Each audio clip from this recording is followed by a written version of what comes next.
নমস্কার, চলে এসেছি সহজ পাতের নতুন একটা ভিডিও নিয়ে। একদম ঘরোয়া উপাদান দিয়ে আর খুব সহজ পদ্ধতিতে আজকে এই ফিশ ফিঙ্গার আর মাছের চপটা বানাবো। তাহলে চলুন সেটাই আজকে আপনাদের সাথে শেয়ার করছি। শুরু করা যাক। প্রথমে 3টে রুই মাছের পেটি নিয়েছি, সেটাকে নুন আর হলুদ দিয়ে ভালোভাবে সেদ্ধ করে নেব। সেদ্ধ করার পর এটাকে ঠান্ডা করে মাছের কাঁটাটা খুব ভালোভাবে বেছে নেব, যেহেতু বাচ্চারা খাবে তাই একটু খেয়াল রাখবেন কাঁটা যেন না থাকে।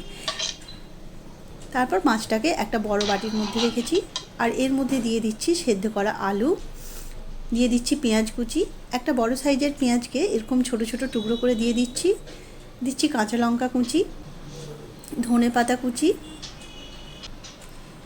আদা রসুন বাটা দেওয়া হয়ে গেলে দিয়ে দেব নুন, লঙ্কার গুঁড়ো, হলুদ,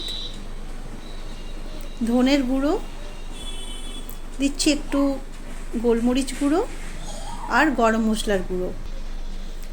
আর বাইন্ডিংয়ের জন্য এখানে আমি 2 চামচ বেসন দিচ্ছি, আর দিয়ে দিলাম অর্ধেকটা পাতিলেবুর রস। এবার এই সমস্ত কিছু খুব ভালো করে মেখে নিতে হবে। ভালোভাবে এটা মেখে নেওয়ার পর এটাকে আমি ঢেকে 10 থেকে 15 মিনিটের জন্য রেখে দেব। 10 মিনিট পর ঢাকা খুলে এবার হাতের মধ্যে একটু তেল লাগিয়ে নিয়েছি। তারপর আমি প্রথমে ফিশ ফিঙ্গারগুলো তৈরি করে নেব।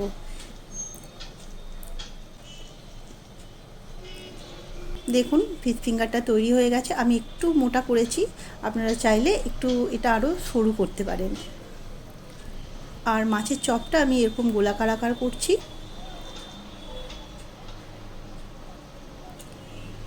এটাও তৈরি হয়ে গেছে। দেখুন ফিশ ফিঙ্গার আর মাছের চপ দুটোই প্রথমে রেডি করে নিয়েছি। তারপর ফ্রিজের মধ্যে যদি আধ ঘন্টা এটা রেখে দিতে পারেন তাহলে খুবই ভালো হয়, যদি হাতে সময় থাকে।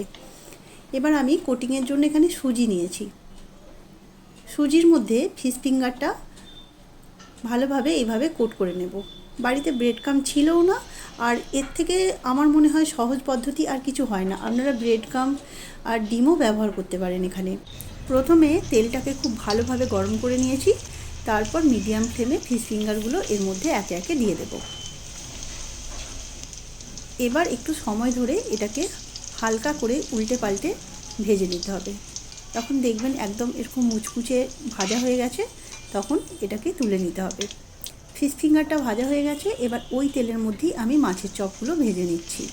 বাড়িতে ভালো মাছ এলে আমি মাছের পেটিটা রেখে দিই এই মাছের চপ বা ফিশ ফিঙ্গার বানানোর জন্য, কারণ বাচ্চারা এটা খেতে খুব পছন্দ করে।